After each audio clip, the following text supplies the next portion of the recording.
Wasn't that pretty? Atlantis Awakes from the Stargate Atlantis soundtrack. Okay, I'm just jumping in now to apologise for the audio quality of this podcast. The primary recording failed, so I had to mix and match with audio from the other sources, recorded from our various guests. It didn't quite turn out as well as I'd hoped, but at least we didn't have to record the whole thing again, so please bear with us and enjoy.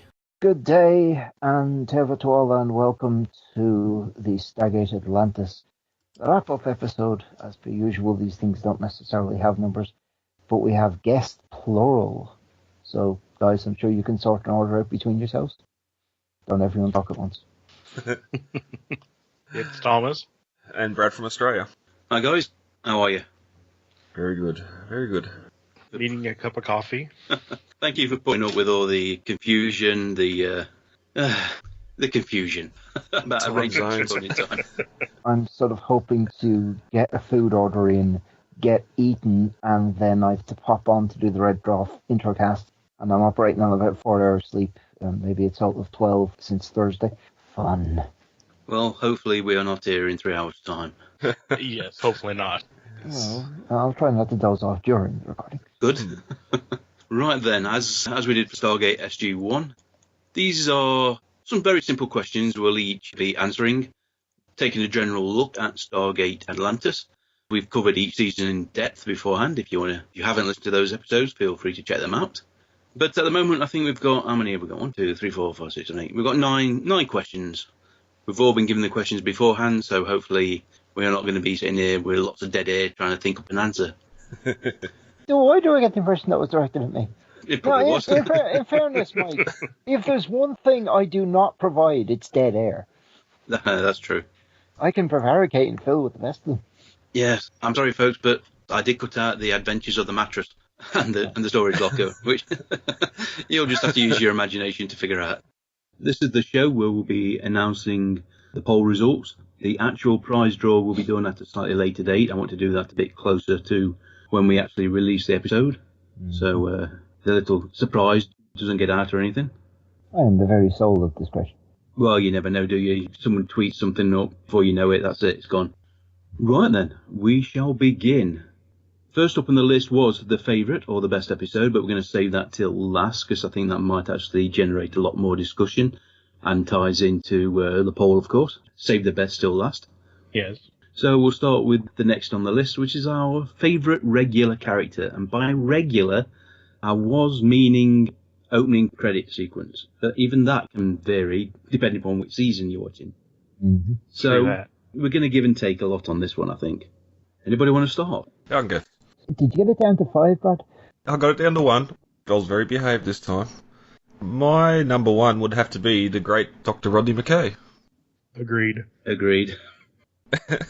Yeah, even from his early days in SG-1, once they finally got him into Atlantis, slight character change, still arrogant, a brilliant scientist. One of the things I really appreciate about him is he really seems to be the glue to the Atlantis teams. Brings sort of everybody together and is the glue that holds the entire expedition together, it seems. Yeah, especially once you get to sort of the shroud? No, not Shrine. Yeah. the shrine. Yeah. Once you get up to those episodes where it really comes out. I will admit he has one of my favourite character moments, which is that painting that the little girl does. With John cowering in the background and him all heroic with the gun. And, oh, not Rodney. One of the reasons I went for Rodney Meredith McKay. Depends how you want to call him Meredith if you want. That's one of the reasons is a relationship with his sister Janine in the show. That helped as well. But as Brad said, when he first appeared in SG-1, there was nothing to like about him. You could laugh at him, his haphazard attempts at impressing Samantha Carter. But when he moved to Atlantis, already he'd grown a bit. He'd just spent 6 months in Siberia, which kind of tempered him a little. And throughout each season, he grew. He became more of a rounded character. He learnt how to defend himself. He learnt how to use weapons. And for all the petty, petulant little traits he had, right till the end, you look at the show and realise how many people considered him a friend, how many people he considered friends. All of them. Yeah. And when Rod McKay came over, the life and soul of the party, and he was feeling left out because Rod was everything he wanted to be. until the people says, we prefer you. We don't like this big boisterous one who brags about everything. Because our Rodney ultimately is very down to earth. Yeah, now you mention, I want to see one of our series of Rodney in Siberia. Just the Russians just frowning at him when he's trying to joke. Well, I'm going to be the voice of dissent here. Go on then. I've tried to do with this what I did with the previous wrap-up, which is not go for the thing that people obviously think I'm going to go for. So, and you might argue it's not a regular character. Carson. I was putting him down as a recurring character, but not the main character. I just like Carson. If only I think he brings out, in the same way that playing someone at a game that you're an expert at who has no idea of the strategy can force you to rethink things. I think he really brought aspects of Rodney's character out and improved it overall. You know, having a close friend. And his death. Oh. Seriously, impact. It was for a guy who wasn't in that many episodes and had very few actual episodes about him, that was just a huge... It spurred the entire bring back Carson Beckett. And he was a loved character by everybody. Sunday, I'm guessing it's going to turn up on a lot of people's favourite episodes. Yeah. His dear old mum back home. Yeah. He had Turtle too, didn't he? I thought it was a cat. No, Rodney had a cat. No, you know, I'm going to save him for an honourable mention on recurring character, my other guy, because the problem is I have one particular character who could fit about 4 different categories. Well, at least 3 anyway. Yeah, that's why I said we're going to have to be a little bit give and take on these. Some shows you get regular characters that are there right from day one right through. The recurring ones come in for half a season and disappear. Atlantis kind of mixed it up, especially with Woolsey and then, well, Sam first, then Woolsey taking over. So if they come in a later season and they're there for the whole season, and sort of you got to look at it the 5 seasons, not just one. Mm-hmm. So basically, am I the sole voice of Carson? For this moment. Yep. There is no wrong answer, though. That's the beauty of it. Okay, then we'll move on to the recurring character. Then I'm going to jump in on this one. Go on. Radic. Yes. It's just one as well. If only for the messages home one. Yes, that is is You very didn't good. say anything confidential. No. Not of course. Well, that's where he made his mark, isn't it? Yep. He was a foil and almost a straight man for Rodney to play off. Because God knows, the man has I know people who, if they were treated like that by Rodney, he'd have decked them. The man had the patience of a saint. They'll definitely have a dartboard up with their face on it. Oh, dartboard be damned. He'd have a raced stunner and a 3D printed copy of Rodney. I would have to go at this point either Beckett or Radic. Both of them. Beckett was never as regular as a lot of them, so I considered him more of a recurring character. And yeah, Sunday, that explains it right there. Period with Beckett, his interactions with everybody, what he, his friendship with McKay, and what he pulled out of McKay. That's completely different and an amazing character. Yep, can't argue with that at all. For the pretty much same reasons that Alan had earlier. Yeah.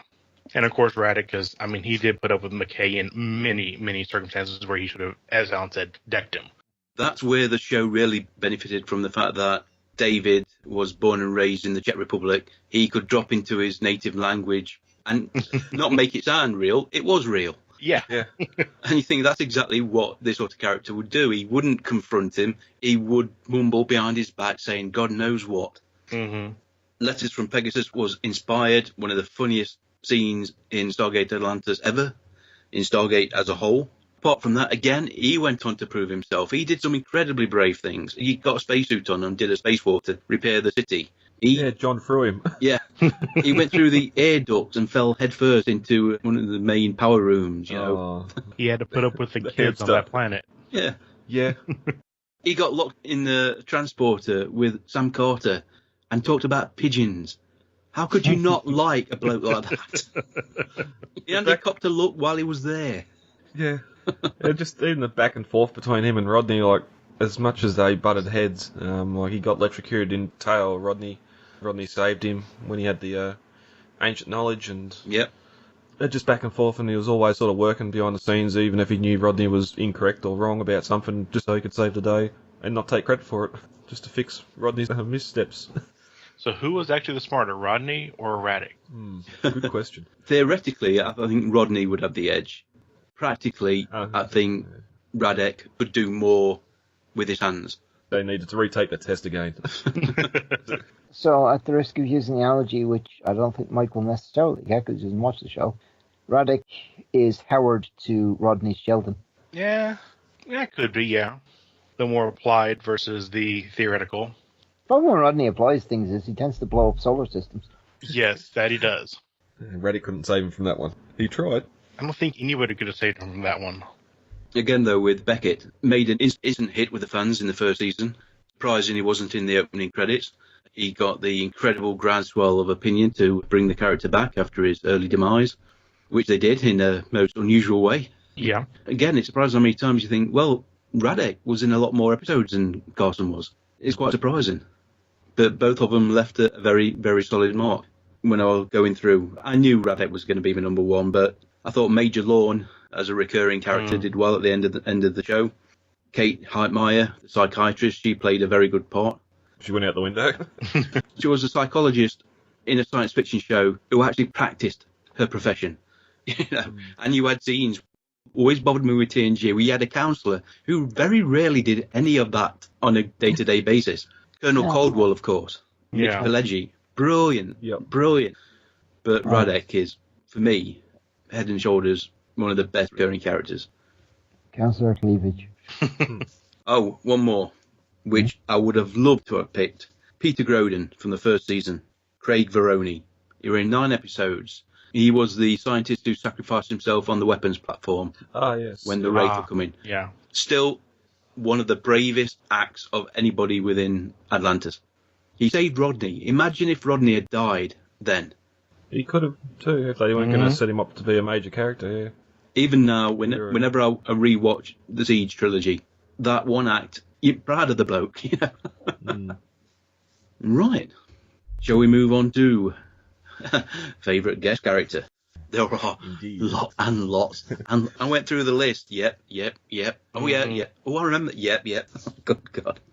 So this could be any character that's been in maybe 1 or 2 episodes, 3 and 4 if it's spread over the entire 5 seasons. I've picked mine. I know who I'm going to pick, but I've got a list of about a dozen others I could easily have picked as well. Yeah. I believe it's Thomas's turn to go first. Mine would probably, if I had to pick one, be Todd. He's not exactly an enemy, but he's not exactly an ally. He's just sort of that, he helps you whenever it's in his best interest, and the introduction of him and Shepard there together in the prison, and he's just a really interesting character overall. No question about that. Christopher Hardell did a fantastic job. And Todd's one of those characters that covers so many segments of the show. Best villain, best regular character, best recurring character, guest character. Some people might even dislike him. Yeah. Definitely an honorable mention. I was tempted, but again, a little too... Honorable mention, I don't care if he counts as a guest character for the limited number of episodes he pops up in, which is Daniel. If only for that 2.5-parter. Yep. But if you squeeze me, and bear in mind, I was thinking about this, being incredibly sleep deprived and trying to prop myself up with caffeine about 3 hours ago, I'm gonna go Rodney's sister. Can't go wrong there either, yeah. Because they really they play again. I like how Rodney is reflected by and improved by other people in his life, and they just play off each other so well. The fact that they are brother and sister in real life probably doesn't hurt. She's very clearly cleverer than he is, and he has great difficulty in handling that. Yeah, Kate Hewlett playing Jeannie Miller was pretty much inspired casting. The producers didn't realise she was an actress. You actually see the real brother-sister interaction in the episode, and I see that's how they would act in real life even. Yeah, bringing that sibling fighting back and forth to the screen, it's sort of, can't act that, it's natural. Well, Jared Pulaski and Jensen Ackles manage it, despite the fact that I'm 6 seasons behind. Sorry, I'm not trying to contradict you there. We haven't heard from you, Brad. I looked and I had trouble with this one. I'm going to go pre-season 3 Woolsey. Wolfrey's appearance in the Return 2-parter. Alongside Jack, trying to take back the city from the replicators. I don't know if he counts as a guest, given that he was a credits character for a whole season. Yeah, I know. I'm sort of forgetting that season. This is the opportunity to get a character in you couldn't get in earlier because you picked somebody else. Yeah, I know. I'm sorry, I didn't put a lot of thought into that one. We could, if you're going to do that, we could not unreasonably argue Jack. Favourite guest character? Richard Dean Anderson, playing Jack O'Neill. Yeah. He would fit this perfectly. Okay, alright. RDA in the return 2-part. He's returned to Stargate after 2 years. Nah. And about 28 pounds weight gain. Woolsey and Jack together were brilliant. They were fantastic together. It helped that they had some interaction on SG-1. Then again, you think, Jack did do the underwater scenes. Mm-hmm. Yeah. Richard did go swimming. But speaking about Woolsey's character, the development of him across SG-1 and into SGA, because I remember the first time I saw him, I hated his character. It's like, oh my God, it was almost as bad as Kinsey. Then, especially when he got into Atlantis and became the leader of the team, you see him go from, okay, can't do this by the book, otherwise we're never going to be able to do anything. So we have to make it up as we go along, basically. Try to play within the rules, but, sometimes we got to throw the rule book out and just do it. Yep. Character did have a very good arc. Totally unexpected. First off, he was doing the audit on whether it's worth deploying, military assets to bring back one person. Simple numbers. No, it didn't. Finally, he turns his back on Kinsey, starts building some bridges. IOA, boo, hiss. And before you know it, he's in charge of Atlantis, and as you said, quickly realised that the rule book didn't apply in some cases.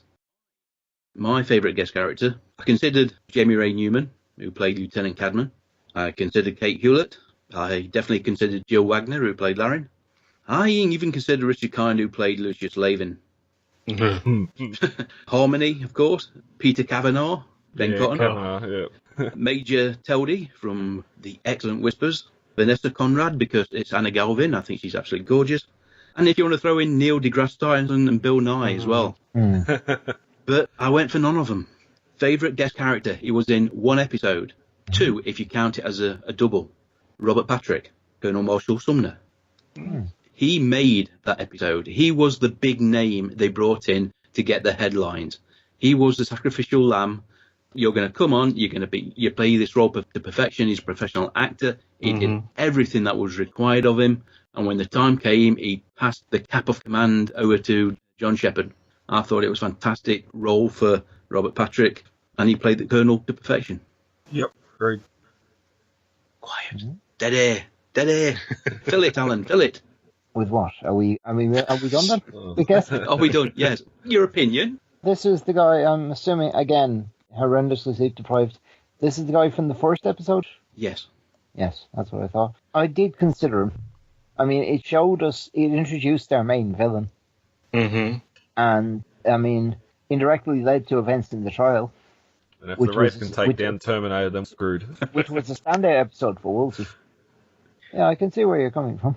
I don't know if you can really consider this character a guest character, probably more of a recurring character, but one that I tossed around was Dual State's character. Yeah, Jennifer Keller. Yeah. Her character, a lot like Beckett, Raddick, the interactions, especially later on season 5 with McKay, you see McKay change. He falls in love with her. Well, that's it. He lost out with Katie Brown, who would have been perfect for him. But the writers played it so that the reasoning they gave made sense. Whether or not they knew they wanted to use the new Doctor for that role, that kind of got mixed up with Ronan fancying her as well. Yeah. We had a bit of fun with that. Jennifer was kind of the more aggressive. You owe me a drink and you're going to take me out for a drink. These questions, I knew they would be difficult because the whole series was brilliant. Such a large cast too, a lot larger than what SG-1 was. Right, then we'll move on to another best villain or favourite villain. Quite a few of these as well. Probably could have gone back to my favourite guest star, but I went for Collier. I think it's Augustus Collier, even though he's only in 3 episodes. Name dropped a lot in later episodes, but not actually on screen. We haven't talked too much about Shepard yet, but he was always one step ahead, and he was a ruthless commander. Whenever he was on screen, you knew someone was going to die. Yes, he didn't hesitate to kill to reach his goal. I suppose you could argue that that's what you'd expect from somebody on a military mission. They've got a plan, not going to take prisoners, it's going to slow them down. So when they came through the gate, shot those 2 guards, cold, dead, no worries. Die hard in space, if you would, and the rivalry between Collier and John. Yep. Robert Davi played Costas Collier, the Janai commander. I'm sensing this is probably Mike's favourite as well, because you always got really, really happy whenever he popped up, using him from a height. I didn't pick Collier. Could have done. Yeah, It was on the list. I think there's some more villains that were sort of had more screen time that you could probably pick. Yeah. Since I've interjected anyway, honourable mention, I suppose, would go to everyone's favourite half-wraith hybrid, entire purpose of half the season 4 and 5 arc. I would go with him for my mention period because Connor Trinneer, he does an excellent job with Michael. You see him outcast from the race, but then he goes to lead the race. Michael's character, you hate him. You know, he ends up, you know, what he does with Taylor and the baby. You know, you just end up wanting to reach the TV screen and just murder him yourself. You know, I think that what makes him such a good villain. And yet they set him up as being rather sympathetic. He says numerous times, "You did this to me." Yeah, we saw his whole waking up and the whole lie that was being spun. He was just a confused human who had got injured, recovering, and it was betrayal on the part of Atlantis, no question. Everything that happened to the galaxy was the fault of Carson Beckett. Mm-hmm. He was playing God with the sentient species. And it bite him in the butt. Yep, it did. Yep.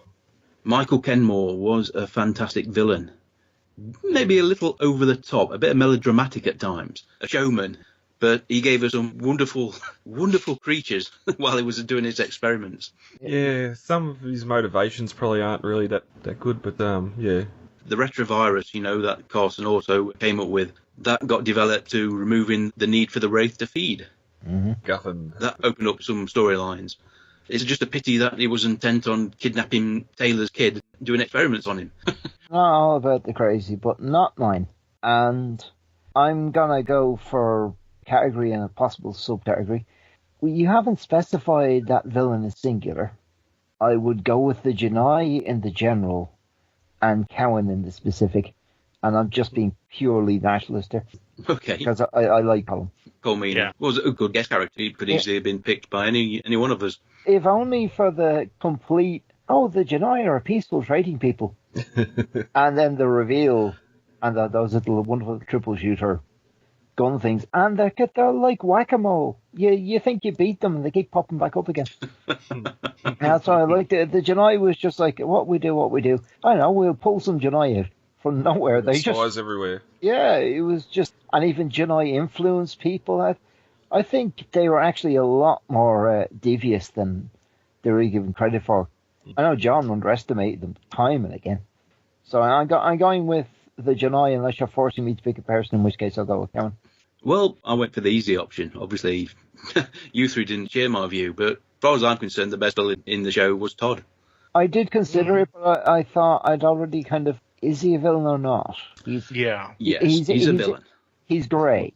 He's dedicated to his own point of view, and he will sacrifice anybody and anything to reach that goal.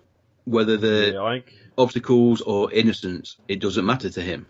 So you can call that morally grey if you want, but I think when push comes to shove, Todd will happily destroy a whole world if it suited his needs. Yeah, most of the time his villainry gets a plot going and he has to go or turn good to get himself out of it or get us to help him out of his issues. Yeah. You could never trust him. Ever trust him. No, do not turn your back on that, Rafe. He was the ultimate pragmatist.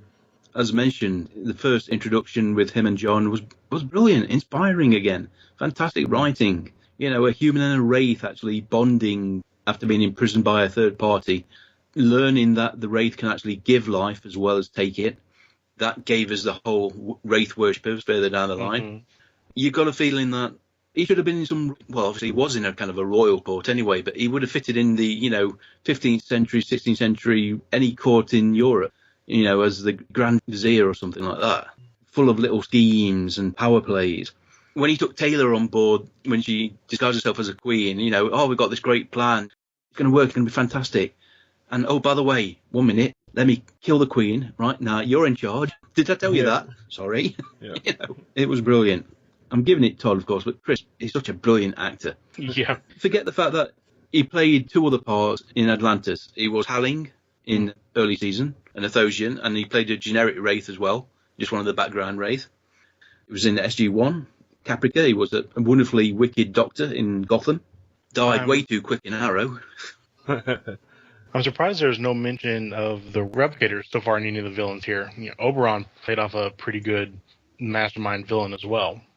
Again, that just emphasises the fact that how complex 5 seasons worth. Mm-hmm. They jam-packed a lot of stuff into 5 seasons. Why didn't we do like Todd decided and grab a few ZPMs? Yeah. Yeah. Missed opportunities. Todd's Wraith soldiers, they were expendable. If none of them got back, oh well, never mind. But if they succeeded. Yeah, well. I did pick a couple more, minor ones. I was never going to actually come out and pick these as my favourite villains, but I thought they were worth a mention. Neva Cassol in Identity. She took communication stones, took over Jennifer Keller, tried to ply to death Radek. I thought she was evil through and through. Mm-hmm. And Tribal, the first officer of the Aurora, who was actually a Wraith in disguise, but we didn't know that for a lot of the time. Okay, could this be 4 different answers? Maybe. Most disliked episode. Hey, pick me. Go on then, Alan. Like I said, I can't remember the name, but that really weird one with the plants and the mimes, and I just, oh god, it was for Atlantis what Tanaga the Walls Fell was for TNG. I just thought it dumb. I did not. I know you were on about you were practically preening yourself over the wonderful story, and I thought, oh god, this is boring. Talking about the clown in the boat. Yeah, you got me stumped. What mimes? The people that were in the skin suits and these weird singing plants that had a symbiotic relationship with them. That would be one false step from SG-1 Season 3. No. No? Fairly certain this one, Carson. Nah, I'm drawing a blank on that one myself. Yeah, the insuits and... They didn't speak? That's Stargate SG-1. Is it? This is what I get with sleep deprivation. In that case, I'm going for my backup least favourite, mostly for the latter 5 minutes. Season 4 closer. Bloody building falls on them. And then miraculously survived. The premise was just, really? I mean, come on. That's kind of jumping the shark a bit. Somebody should have... You can't condemn The Last Man because of that last 10-second clip. That's a great episode. I can condemn Search and Rescue. Okay. Yeah, whatever reason. If that's your episode, that's your episode. Yeah. Well, it's not, but apparently the episode effect wasn't in the show, so... And that's being left in there, correct? Yeah. So it'll have to do. Of course it's being left in there. Anything that's personally embarrassing to me gets left in. This has been the premise of this podcast since almost the beginning. So I'll go next. Mine, I think I finally narrowed it down to the episode The Real World, where Weir wakes up in the nut house, and they're trying to convince her that there's not actually a Stargate, and she's actually imagining this all. Yep, I considered that one starred Alan Ruck, meant I could not pick it. It was one of those one-offs that just felt out of place. And it also had Richard Dean Anderson in it. It did. So that's almost sacrilege, Thomas. Almost. Almost. My second choice was Irresistible. That's going to be mentioned in a minute. I had 3. I had that and the Tower. I thought the Tower might have snuck into someone's bottom, but I'd count it out mainly for all the stuff McKay was doing underground. Yeah, Irresistible. Comedy is selective, and I just do not find Richard Kind funny in that episode at all. He might possibly return for most disliked character as well. Yes. but yeah, that episode's on permanent blocking. Okay. Now, was it that one or the follow-up episode with his character where he introduced the personal shield? That was a follow-up. Yeah, follow-up when he was the hero of the city. I didn't mind that he wasn't too abrasive in that, though. Yeah. Irresistible, just the way everyone was loving him and just, I don't care what plants they're on. I just couldn't stand it. I like Richard Kind. I didn't mind the character. I can understand how some people have problems with that episode because he's using drugs to influence the way people think about him. So he's sleeping with women who are married, who are being roofed, to put it mildly. Yeah. Wives. Yeah, it's not something I ever considered first view, second view, but it's been pointed out, and now I can't not consider it. That's your worst episode. I can't argue the point. I understand if people do like him and his comedy, and that's fine. Is he or Orgo? No, not for me. I rewatched Ergo the other night. I didn't mind. Why would anyone do that to themselves? The whimsical nature of Ergo. Yes, Dom DeLuise. Yeah. Yes. If only to watch the guard who is not staring at him. Mm-hmm. Doing everything he can not to stare at Dom DeLuise as he walks past him all the time. Do not react to this man. Man is not here. At least we didn't have a Cloverdale. Yeah. I've never seen it. surprised we didn't. I cannot imagine I'll ever waste time with it. Yeah. I reckon at season 6 we would have got a Cloverdale in there somewhere. Right, my most disliked episode. I basically went through the entire list going, yes, yes, yes, yes. No, yes, yes, yes, yes, yes, yes, yes. First off, Childhood's End. I gave that a pass because it's first season. Mm-hmm. The Long Goodbye, the arc, the game, the seer. I was seeing a pattern here. Any episode starting D. Weak episodes, filler episodes. Definitely filler. Yeah. Outsiders, I wasn't overly impressed with. But I cannot not pick Inquisition because it's an awful clip show. Mm-hmm. Flashback, it's cliched, it's cheap. I know Woolsey saves the day. Woolsey saves the day by being a politician. That is not what Stargate is all about. I know George Lucas considered Star Wars was all about diplomacy and senates and political manoeuvring, but that is not what Stargate is about. Clip shows are a hard one. And they normally do them so well. Yeah, it's definitely the worst. The worst clip show we've got. But Woolsey's arguments does a pretty darn good job. Oh, yeah. The lawyer ones. I can look after him. It was interesting the fact that the Genii were behind this long-range plan to weaken Atlantis. You know, you finally thought you got rid of the Genii and boom, they're back again. Yeah. Yeah, and they'd thought that they could kidnap us, do whatever, and then, no, rightio, we'll get aligned with these other planets, the other cultures, and do it by the book. They can't resist and can get rid of them that way. 4 different episodes from each one of us, so not unexpected. Yeah. Up next is the most disliked character. This should be interesting. And shut up. No, we'll save you because I'm pretty sure what's coming. I'll kick off. I'm going for Sergeant Bates, played by Dean Marshall. He was early season Atlantis. He was originally captured along with a few other of the personnel by the Wraith and taken to the hive ship. From then on, he hated the Wraith. He hated all the aliens. He was the one that gave Taylor a lot of trouble and who ended up getting his arse kicked. He came back much later in the season as Agent Bates, a much better character and better rounded character. So I'm specifying it's only Sergeant Bates that I really, really disliked. Yeah. Very abrasive. If I might go, Go on then. I'm going with a controversial choice. Rainbow Sun Franks.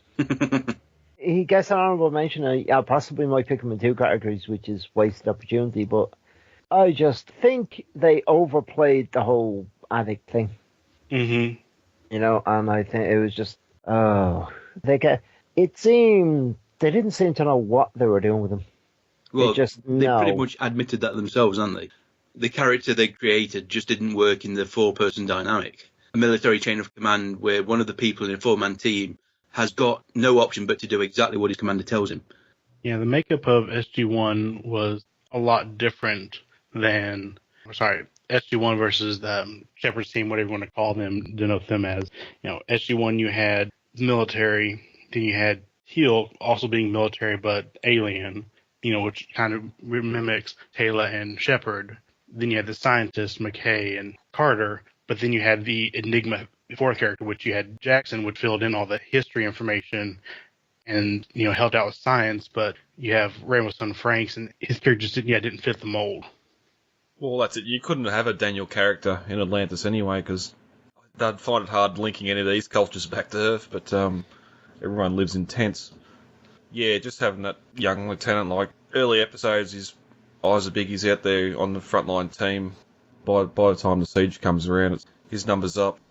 Yeah, but without Lieutenant Ford, we may not have got Ronan, so got to be thankful for something. They did at least address the issue. They gave Ford an in as this kind of rebel. Mm-hmm. That wasn't a terrible return for him, the 2-parter in the Lost Boys, wasn't it? Yeah. But again, I can't argue the fact they made a mistake with his character. Not the actor. Can't criticise the actor at all. Rainbow Sun Franks.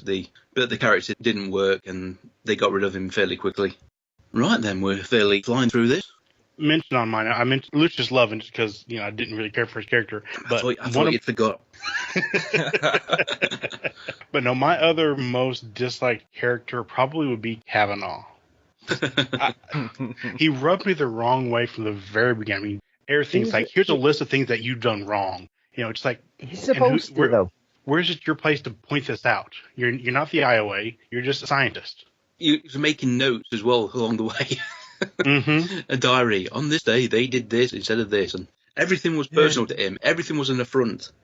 You should know that making notes about superiors is going to get you shipped off to Antarctica or something like that. No one's going to want you under their command or anything if you're going to sit there and take notes and complain every time a decision's made. Yeah, I would have loved to pick Kavanaugh, played by Ben Cotton, for some category. But I did enjoy watching the character. Even though I can't say I liked the character, he was fun to watch. No, because he keeps coming back too. Like after that season 1, like he's out there, he's gone. Next minute he's back on the Daedalus, and then he's on Midway. Over this, and then next minute he's back in the Midway. Press this button. I know what I'm doing. What have you done? Self-destruct. There goes that $6 billion project. Yeah, I can't say anything more about Lucius. I'm pretty sure you could. It'd probably require a lot of beeps and censoring, but Lucius was loud, in your face. No doubt that's why they hired Richard Kind. He was one of those actors who could play that. Yet, you look back at Stargate the movie, totally different.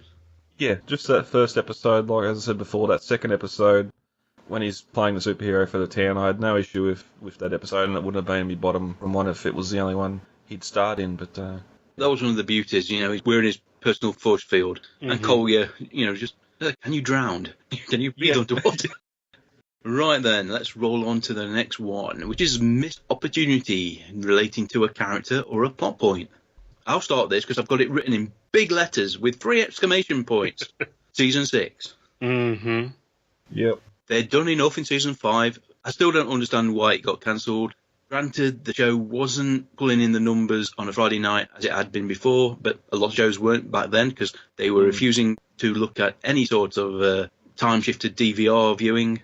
No question that the writers had the stories if they needed them, mainly because I've read the excellent Stargate Atlantis series of books, starting with Homecoming, which takes place exactly at the end of Season 5 and continues the story for 8 novels. I need to read those. They are brilliant. Yeah, so I'm halfway through the first one. They are truly brilliant. Do they actually feel like they're part of the series, not just somebody that's wrote something that tagged onto the series? Feels natural, it really does.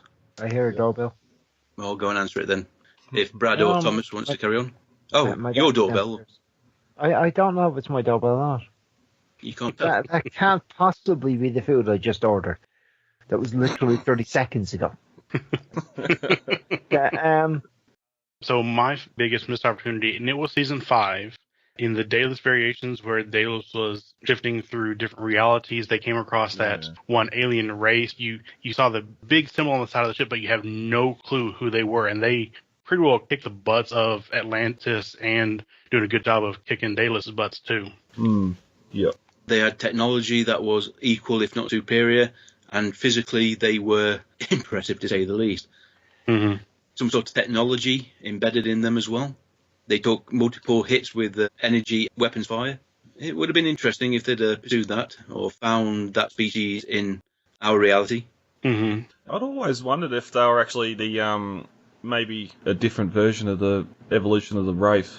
Instead of human life being planted onto the world with the Uranus bug, it may have been some sort of sentient tech or something similar, and that might be why we'd never seen them, because we got the Wraith instead. Or maybe a mix of Asgard and Uranus. Yeah, I suppose, again, Season 6 probably would have. Which brings in my missed opportunity. I thought the Asgard were a bit throwaway. The other Asgard. Like, yeah, let's have a 2-parter, and then let's never mention them again. Mm-hmm. These are highly advanced technological species. They're in the process of battling galaxy-wide war. You don't think they might maybe be of some use or help? Unless they're trying to avoid a Deus Ex Machina. But let's show all this really cool tech. We can very clearly... I mean, if they can do what they did to Atlantis' shields and so on, they could kick the Wraith's arse. And they just didn't. They didn't want to. Replicators. Because they ran away from the Wraith. That's why they were living on that planet they said was pretty much killing them. Mm-hmm. They hid. They couldn't risk any more ships. There were limited people, limited technology. They didn't have the manufacturing base to actually expand into the galaxy.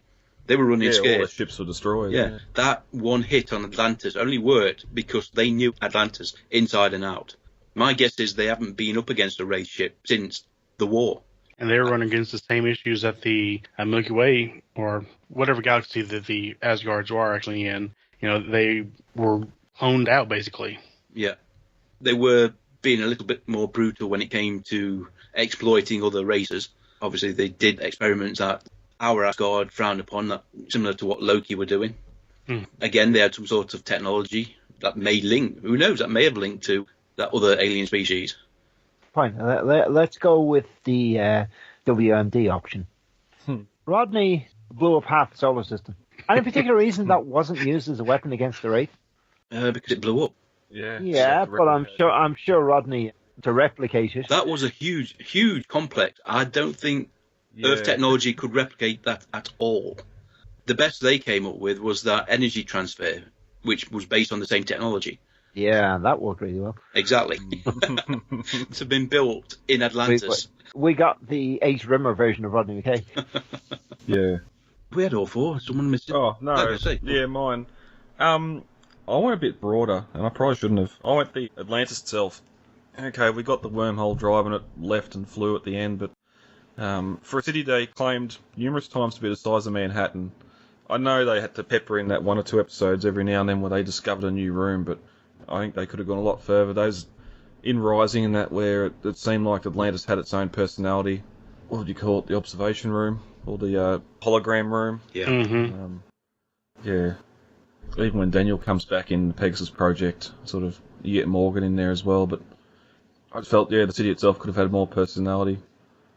They could easily have done a full season just exploring the city. Oh, yeah. Yeah, I know they couldn't, you sort of can't really do that, but they peppered in episodes here and there where they found labs or flooded areas. For something that's 10,000 years old, it probably had more of a story to tell. And after 5 years, they were still finding things, as you see in First Contact Lost Tribe. They find this lab that nobody knew was here. Yeah. Yeah, unfortunately, more damage was done to the city in 5 years of human caretakership than 10,000 years at the bottom of the ocean. I wonder the agents want it back. Get out. Now, it's not missed opportunity so much, but why didn't we ever find out how, and I'm sure they had plenty of time to search for it, but how to make more ZPMs?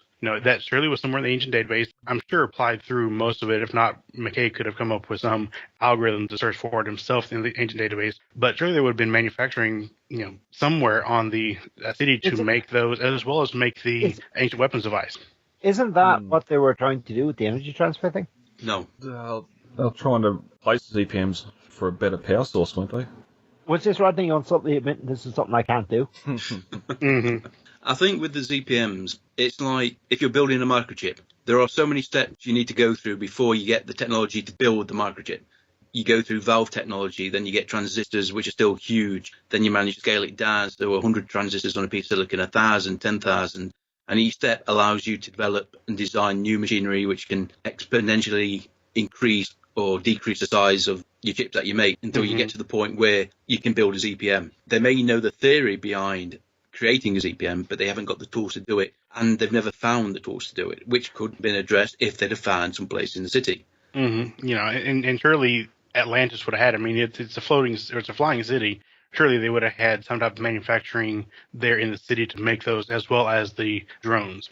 Yeah, it should be totally self-sufficient. Yep. If you're going to build a city that big, you don't want to have to have it returned to base every 6 months to resupply. And so when we meet the replicators, they've got 12 of them. They've replicated the city. Replicators have got millions of them. Yeah. They've got as many as they want. Surely if they've replicated Atlantis and built their own version, well, there is a ZPM manufacturing room somewhere. Mm-hmm. Again, Season 6 we might have got that finally, but I think the biggest thing is if we had 3 fully powered ZPMs, well, that whole MacGuffin of the Atlantis being the most powerful piece of technology in the galaxy, who's going to stop us? Mm-hmm. I recently watched that, I think it's Space Dock or Space Yard, or whatever one you shared, where they were talking about the Aurora-class warship. Yeah. And, they mentioned how, in there they would have had manufacturing plants for drones, in order to keep it a fully active battleship. So surely Atlantis, being the size of Manhattan, would have had something of that nature. You would have thought so, yeah. It only makes sense.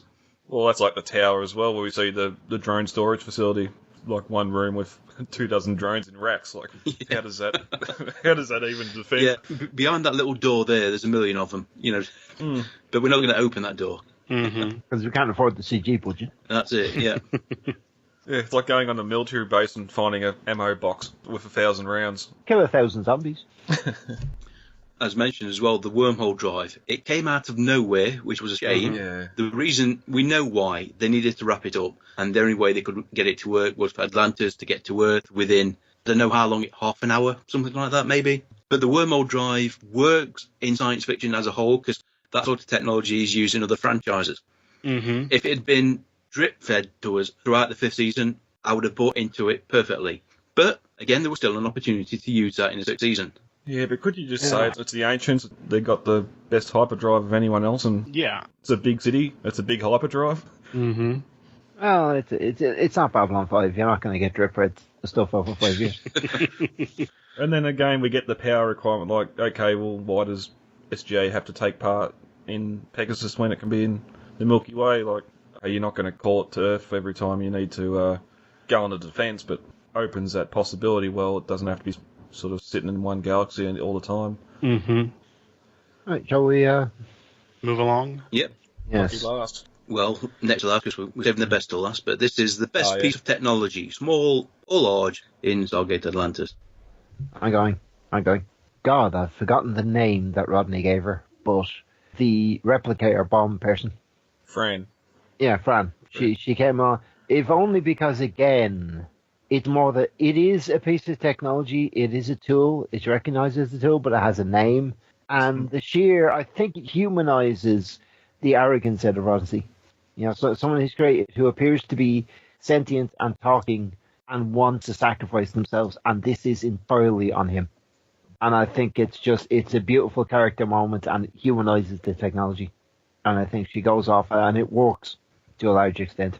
And it's just, I can't think of any other, I presume we can't include the Stargate, because that'd just be silly. No.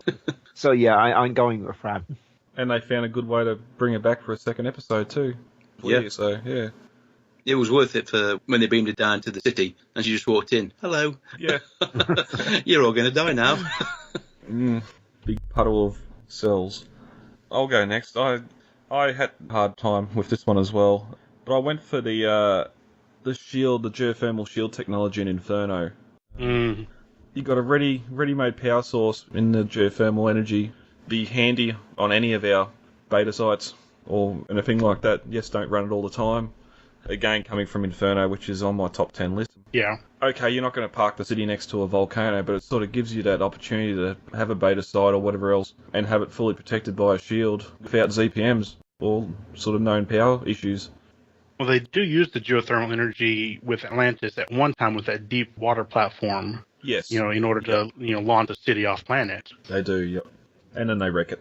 Yes, they do. Better technology that could easily find its use on Earth within the next few decades. I think they experimented with it by pumping water through fractures in a volcano, letting the heat of the volcano heat the water up, and then power steam turbines. Yeah. So my technology, as much as we've said we hate and love this character all at once, the personal shield introduced by Lucius Levin. What that can do for you, just imagine an entire team outfitted with those. They're an unstoppable force. And you see what McKay has to end up doing basically to save the city, and kind of sacrificing himself, so showing some personal motivation or maybe personal try to save my own butt. Yeah, the personal shields I think could have been a lot more. But where do they come from? Because are they Atlantean technology or are they something different? The fact that they got a mental component makes me think they must be Atlantean. Otherwise, yeah, they sort of got that web around the clear bits. They rely on some limited mental control. You've got to will it off. So somewhere you need the gene. That's why Beckett gave Lucius a gene. Yeah, they've got to be activated first. Then anybody can use them. Okay. Yep. Yeah. But even, it adds for some comedic parts in that first episode when Rodney's got it on. Like, I can't drink, I can't eat. Yeah, but I can throw him off the balcony. Yeah. Can I shoot him? We'll try that one later, John. Yeah, a very good piece, very useful piece of technology. Anybody that has watched the animated series of Star Trek will know that they wear some sort of life support belt which generates a field around them. Very similar to what the shield does. But in this case, the Star Trek one actually allows you to breathe, whereas the Atlantis one is a little more permeable. That's why you can drown while you're wearing it. It's a bit more selective. I suppose that you wouldn't drown. It'd be an interesting one because he pours water on him and he can't. Water doesn't penetrate the shield, so I wonder how he would go underwater. Well, that's it. McKay was that frightened, that scared. His terror was making the shield bulletproof. Yeah. That's where you'd need the fine control, being able to understand the technology. That means you've got to be. That's why I'm thinking it was designed by the Atlanteans. Work with their minds. But again, something that really wasn't explored too much. It could have become like a Zat gun, part of an SG team's standard kit. Yeah. Yeah, but then you'd have to dumb the power down somehow. You wouldn't be able to have it. It'd have to fail at some point, otherwise, like beaming technology, you can't be able to beam out every time it got dangerous. Oh, there's interference in this. Star Trek had to do that constantly. Yeah. It was just like, oh, yes, we have to come up with an excuse why we can't beam now. Yeah, it's a Thursday. We can't beam. Oh, damn. So why didn't they bring Zats to Pegasus? You know what I mean? We asked that question any number of times. It was an established mission. They had everything set ready to go. They knew they were going. They took weapons. They knew they were going to have to come under fire. Bring your creative Zats along. The IOA sort of went, no. Yeah, maybe. It's ours. On your own guns. I admit I went for the easy answer. I've got to go for the Atlantis, the city ship. I would have liked to have gone for a Wraith hive ship. The organic aspect of that is fascinating. Especially when it gets a ZPM to power it. Yes. I can't ignore Atlantis and her sister ships either. She is pinnacle of technology that is mind-boggling. So wait, if Atlantis left Earth and went to Pegasus, does that mean the city ship that was in the tower was built in Pegasus? I would assume so. Afterwards. Yeah. There's no guarantee there weren't more than two of them. They could have built hundreds. Who knows? That one the replicas might be a seized one. They might not have actually built that and just built their tech around it. Maybe. We'll never know. Again, season 6. It's rust resistant too. Although it does look like shabby concrete on the outside when you get up close. Wide establishing shots, Aaron, not up close ones. Is that all of us? Have we missed anybody? Right then, let's move. Sorry, I'm really, really, really, really hungry while I'm waiting on the food, so I'm eating something else, so I was muting the mic so you didn't hear much. Okay. And let's move back to what was going to be the first question, but we've saved till last. Which is your favourite or best episode of Stargate Atlantis? I think you should answer this one first, Mike. Do you know what I'm going to say? I have several ideas, but for assorted reasons, which are too complicated to go into here, I don't actually know you that well. Presumably you'd have 10, you'd just have to narrow down one. Oh, yeah. This was easy. This was so easy. My favourite episode of Stargate Atlantis is Vegas. Yep. Season 4, episode 19. Sorry, Season 5, episode 19. I know it so well, I don't even know what season it's in. Written, directed by Rob C. Cooper. Totally out of place. And that is why I like it. I would not have liked to have seen this every week. I would not have been looking for a CSI Atlantis as a standalone alternate reality episode. It is phenomenal. They bring back a lot of guest characters: Neil Jackson, Jodie Thompson, Common Moore, Gary Jones, Paul Jarrett. They get cameos from Frank Vincent and Steve Shapiro from Sopranos. Behind the scenes people: Charlie Cohen, Joel Goldsmith, professional poker players Roy Winston and Todd Brunson. Soundtrack is awesome. Marilyn Manson, the Rolling Stones, and Johnny Cash. Oh, the Wraith. The Wraith is just beautiful. Well, why not? Of course, Marilyn Manson, because that's basically a human wraith. Well, that's it. They got a Leo nomination for the makeup, which was basically a wraith putting human makeup on. Yeah. And that is just mind-boggling again. They did get 3 Leo wins: cinematography, direction, and picture editing. The whole episode is fantastic. They even get some A-10s from the Air Force in, which look brilliant. Oh, come on, it's the Warthog. It is possibly the ugliest flying plane on the planet. I prefer the A-10 Thunderbolt. When it has you in its sights, you're respecting it. Yeah, that's a big gun. Yeah. Reading off that whole cast list you just did, I just realised that this is Cloverdale, and I don't know what to think about that. It could be, yeah, it could be. Yeah. Yeah. But they're not playing the same characters, so No. we've got a little bit of wiggle room. There you go, that's my bit done. And although it's set in a different dimension, whatever Reality. you call it, reality, it does have effects on that final episode. Oh, yes, it does. Yeah, they find Earth. Or that one ship finds Earth. I gotta say, it gave me a WTF moment on the level of there was a Voyager 2-parter where the minds are wiped and they're working on some sort of industrial planet. Yeah. And in the pre-credit sequence, you see a guy from the back, he's telling a story and he bursts out laughing. The camera pans around and it's Tuvok. And I was watching it with a mate and we both went in utter surprise. Tuvok? And that's the effect Vegas had on me. It was like, wait, what? So I thought, what the hell is going on? I was waiting for it to be revealed as an undercover. I was going, huh? Yeah, John's come back to Earth for a specific job. Yeah. But no, it's just get going and going and going. Yeah, I've been slightly torn. I'm going to have to let you guys pick because I can't choose between them. McKay and Mrs. Miller, because it introduces the sister, and Sunday, because I just love Carson Beckett. So I can't. I'm sorry. I can't pick between the two. I admit, most of my favourite moments are moments that humanise and characterise Rodney.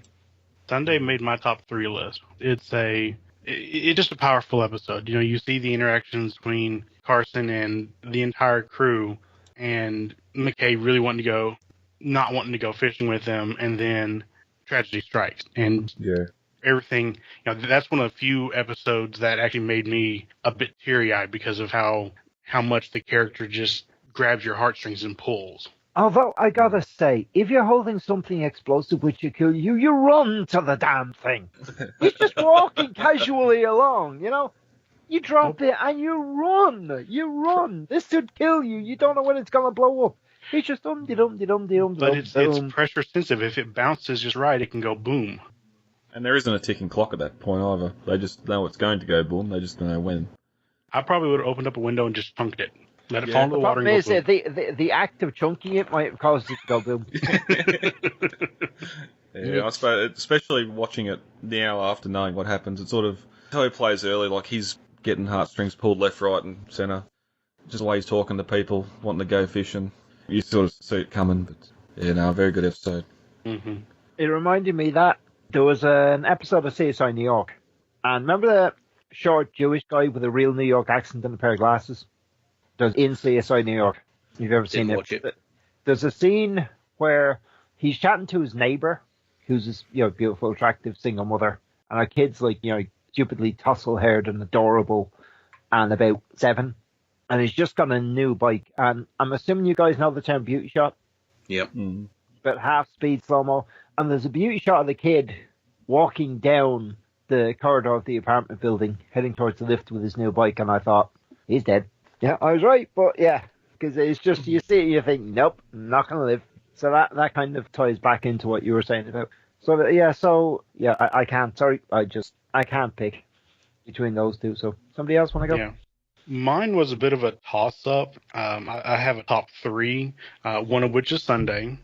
Mm-hmm. Also Inferno.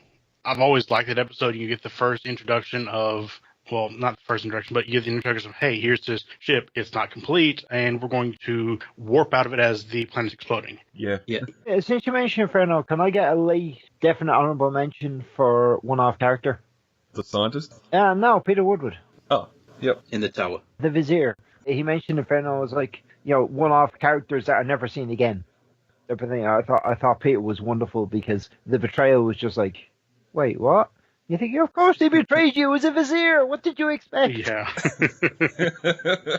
But my other one that makes my top list is Trinity, where Rodney blows up a solar system.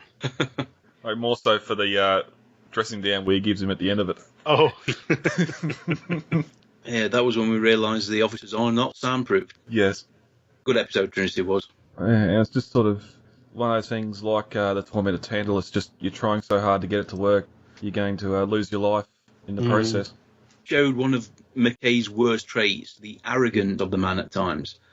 The ancients didn't know how to do the it. ancients who actually did all the math for this over generations, and you've come along and think you know the answer. They took it down for a reason. Yeah, it's not working because we're using their math. We'll just use mine. Yeah. It'll work. I mean, it was impressive, the fact that in orbit there were dozens of Wraith ships, debris. The system had powered the weapon, but it's a big gun. There was a fundamental flaw, unfortunately. Everybody on the planet suffered for it. Some fantastic CGI, a great character piece on obsession, and maybe even from John, who allowed him to go that far. Yeah.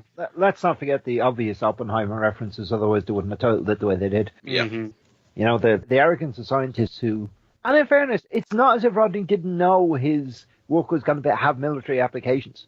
He didn't even have the excuse that Oppenheimer had, that, this is just pure science. No, he knew full well it was going to be used. It was designed to be used, so he doesn't even have that excuse. Bad, Rodney. Oh, yeah, they'd take that gun and put it on the front of every ship if they could. Oh, yeah. You can only fire it once. Yeah, I only need to fire it once. Hit that sweet spot. I suppose I copped out a little bit. I went the Siege three-parter.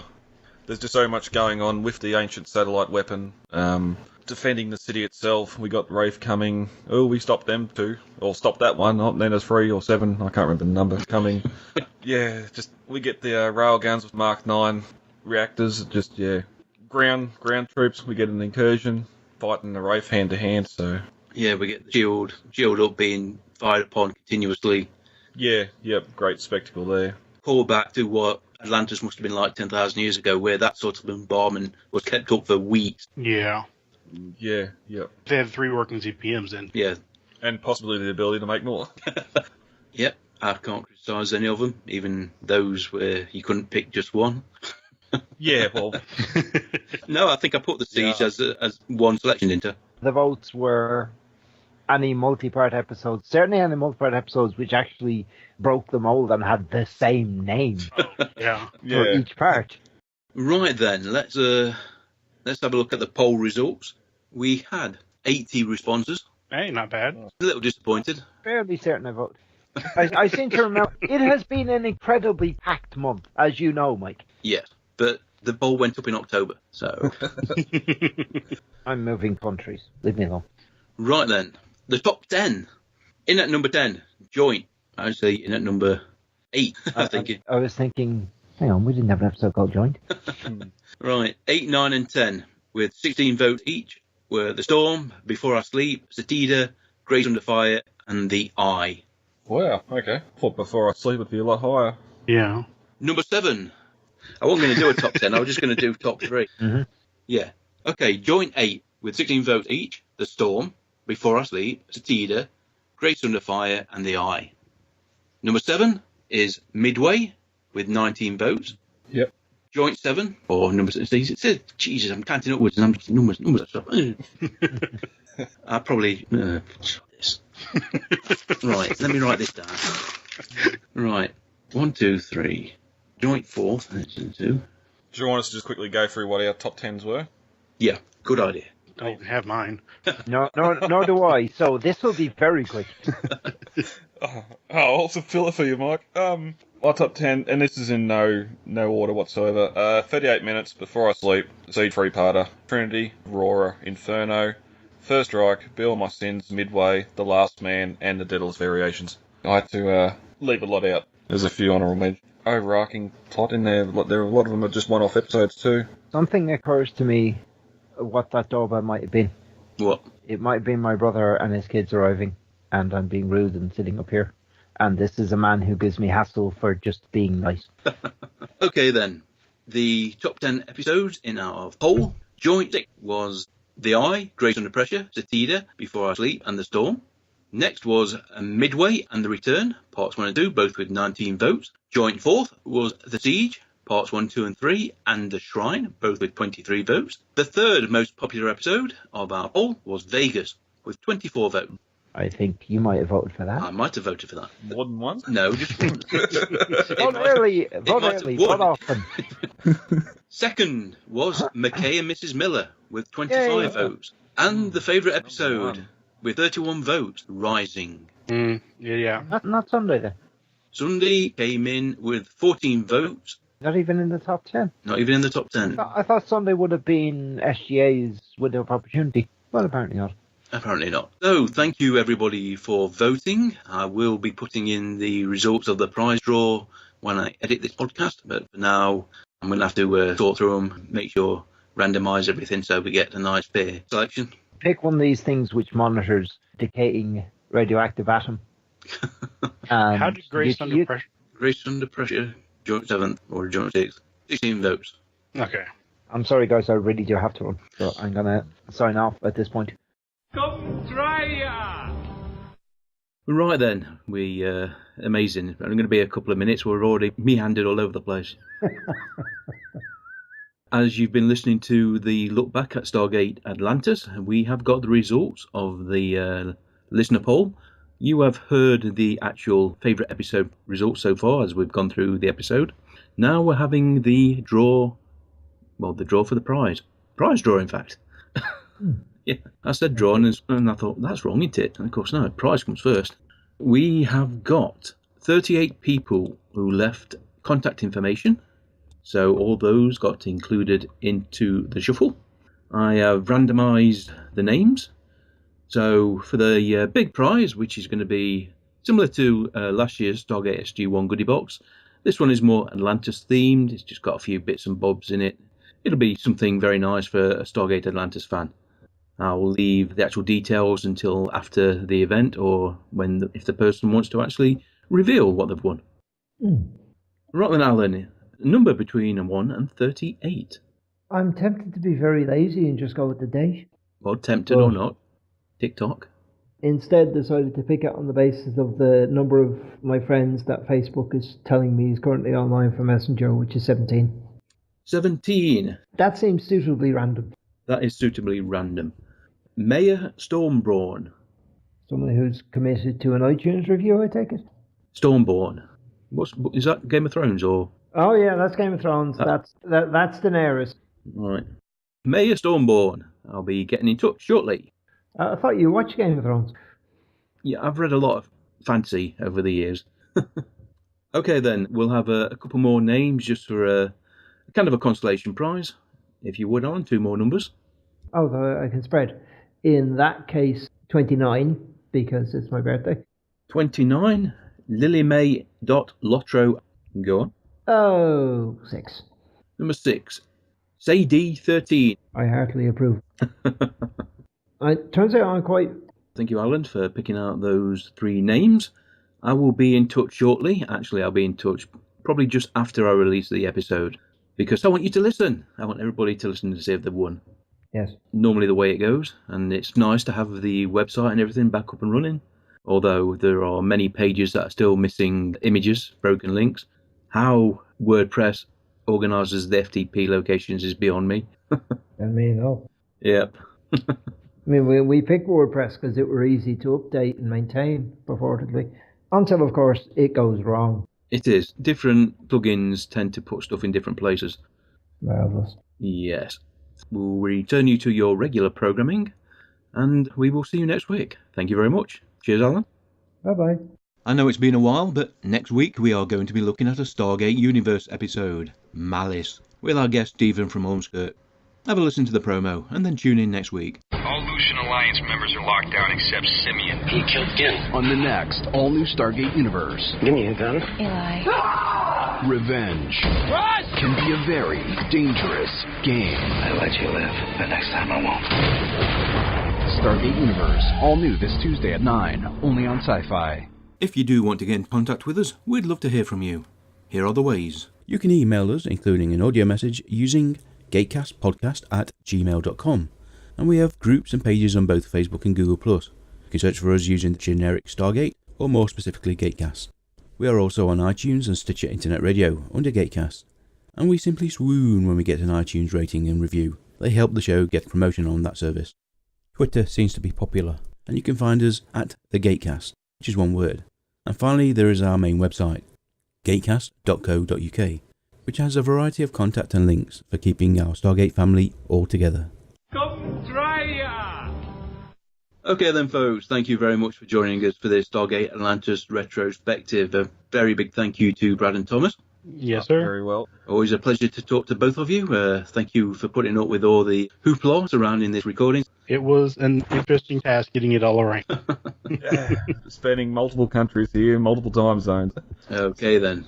This was one of the bonus episodes. My guess is this will be the final one before we return to Stargate Universe. So I hope you join us next week. Congratulations to the winners of the prize draw.